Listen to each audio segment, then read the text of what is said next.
How much sleep are you getting on average each night? I ask this question of all my patients and I get a lot of different responses.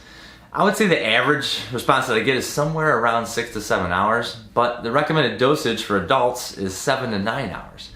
Most of us are probably below this number if we're really honest and track it. So when you're getting less than 7 hours of sleep, it's just proven that your body and brain are not working optimally the next day.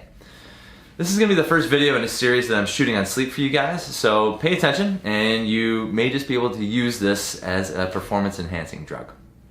So getting good sleep and getting on a consistent sleep schedule is really a performance and just like life enhancement game changer. If you can get good sleep on a consistent basis, it's really, again, like a performance enhancing drug. You're going to perform better. And hey, if professional athletes are using these to get better, then I think it's good for us to cheat off their paper a little bit, right?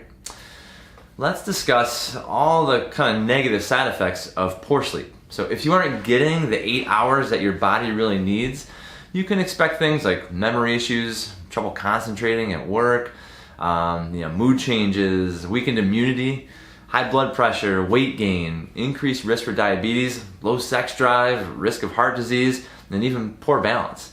These aren't all of the risks, but I think we can agree that nobody in the positive impact clubs really wants any of them. So the number one strategy that I found to help my sleep personally is actually really simple, and it's always good to stay simple. Get in bed earlier. I try and stick to the simple thought process around going to bed. Nothing good happens after 10 p.m. I really should be getting in bed. I know if I get my ass in bed at 10 or earlier, I can get up early and crush my next day. My brain is really best first thing in the morning after I wake up. This is proven by a lot of neurological studies and they're done by people a lot smarter than me, so I'm just gonna listen to them. Hey, have I stayed up late and gotten some work done on a deadline and went past my bedtime? Yeah. Was it my best work? Probably not. The best and most creative work that we do is done when we've had a good 8 hours of sleep. And I like to wake up early. So remember, our brain has become our most important tool in this information age in the 21st century. So staying up late to veg out on TV or have one more drink before bed, it's just robbing you, and it's kind of like a professional athlete doing a bunch of heavy workouts the night before the Super Bowl. It just doesn't make sense. You need to get your sleep. So here's my challenge for you today. I want you to write down how much sleep you've gotten in the last 3 nights. Add it up, divide by 3, and you're gonna get your average time of sleep. I also want you to write down how productive you think you were over the last 3 days on a simple scale of 0 to 10. Don't overthink it too much, just give yourself your best estimate. Now, I want you to plan your next 3 days of sleep. Write down when you're gonna go to bed, give yourself a bedtime, and when you're gonna wake up. I want you to make it as close to 8 hours as you can. You may have to push outside your comfort zone a little bit to get this done, but I know you can do it.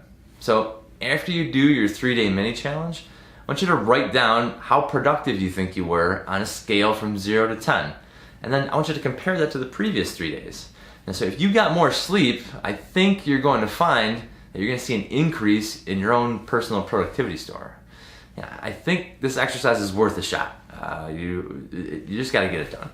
Worst thing that's going to happen is that you're going to get a little bit more rest, and we all can use a little bit of that. Start getting yourself in the habit of sleeping 8 hours a night, and I really guarantee you're going to see an increase of your chances of winning the next day.